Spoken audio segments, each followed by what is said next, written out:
আসসালামু আলাইকুম। কেমন আছেন সবাই? আশা করি আল্লাহ আপনাদের সকলকে ভালো রেখেছেন, এই কামনাই করি। আজকের বিকেলটা অনেক সুন্দর, যা আপনারা ভিডিওতে দেখেই বুঝতে পারছেন। এই রাস্তাটা আমার বাড়ি হতে কুষ্টিয়া জেলার দৌলতপুর উপজেলা খলিশাকুণ্ডি যাওয়ার পথে।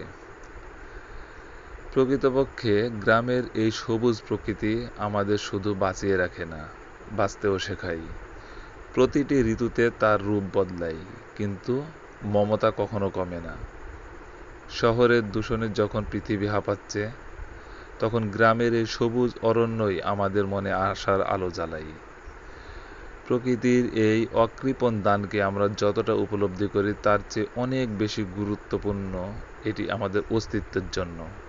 আমরা অধিকাংশ গ্রাম থেকে উঠে আসা মানুষ।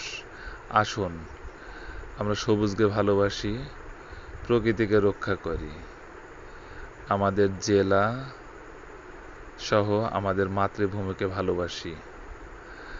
ভালো থাকবেন সবাই, দোয়া করবেন। আল্লাহ হাফেজ। আসসালামু আলাইকুম।